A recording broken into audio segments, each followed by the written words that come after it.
तपाईले थरीथरीको स्किन प्रोडक्टहरु फेसमा युज गर्दै हुनुहुन्छ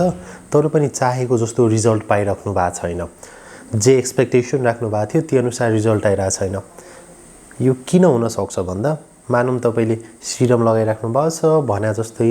क्लेन्जर पनि युज गर्नुहुन्छ तपाईहरुले राम्रो खाले फेस वाश अथवा अझै भनौं सनस्क्रिनहरु मोइस्चराइजरहरु सबै कुरा युज गर्नुहुन्छ तर पनि जुन एउटा एक्सपेक्टेड रिजल्ट थियो एउटा जे सोच्नु भएको थियो त्यो अनुसार रिजल्ट आइरहेको छैन। यो केले गर्दा हुन सक्छ भन्दा तपाईले जुन यो प्रोडक्टहरु चुज गर्नु भन्दा अगाडि पहिला कुरा यदि तपाईले मेरो स्किन टाइप कुन हो हाम्रो सबैको स्किन डिफरेंट टाइपको हुन्छ कसैको ड्राई स्किन हुन्छ कसैको नर्मल स्किन हुन्छ कसैको ऑयली स्किन हुन्छ कसैको कम्बिनेसन स्किन हुन्छ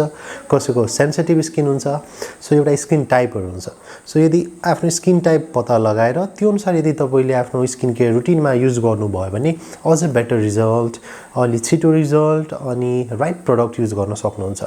सो आज म यो आफ्नो स्किन टाइप कसरी पत्ता लगाउने र त्यो अनुसारको प्रोडक्ट त्यो अनुसार किन्नु अथवा युज गर्ने भनेर भन्न गइरहेको छु। सो पहिला आफ्नो स्किन टाइप पत्ता लगाउनको लागि हजुरहरुले के गर्नुपर्छ भन्दा फर्स्ट अफ अल तपाईले आफ्नो फेस मजाले धुनुस् है त मजाले फेस धुने त्यसपछि यसलाई एकदमै ड्राई पारेर त्यसपछि यसलाई पुछेर छोड्दिने आधी 1 घण्टासम्म 30 मिनेट्स भनौं न हजुरहरुले कुनै प्रोडक्ट नलगाउने फेसमा मोइस्चराइजर पनि नलगाउने कुनै क्रीमहरु पनि केही नलगाउने जस्ट वेट 30 मिनेटसम्म पर्खिने र 30 मिनेट पछि आफ्नो फेसलाई नोट गर्ने के छ।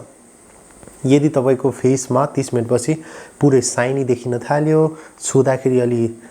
भनौं न ऑयली सेन्सेसन आइराछ भने पुरै ओभरअल होल फेस भरि एकदम शाइनी ब्राइट शाइन छ भने यो हजुरको ऑयली स्किन हुन सक्छ। त्यसैगरी यदि तपाईको स्किन 30 मिनेट पछि अथवा 40 मिनेट पछि हेर्दा पुरै सुक्खा ड्राई छ भने तपाईको ड्राई स्किन भयो। त्यसैगरी यदि तपाईको यो टी जोनमा चाहिँ ऑयली छ अरु ठाउँमा ड्राई छ टी जोन भनेको हाम्रो फोरहेड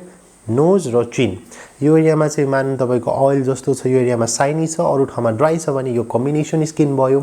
त्यसैगरी 30-40 मिनेट पछि हजुरको फेस पुरै इरिटेटेड छ रातो रातो एकदमै सेन्सिटिभ रातो गालाहरु भएको छ भनौं छुँदाखेरि इरिटेसन भइराछ भने यो चाहिँ सेन्सिटिभ स्किन भयो। सो यसरी आफ्नो तपाईको एउटा स्किन टाइप पत्ता लाग्छ र एकचोटी स्किन टाइप पत्ता लागेपछि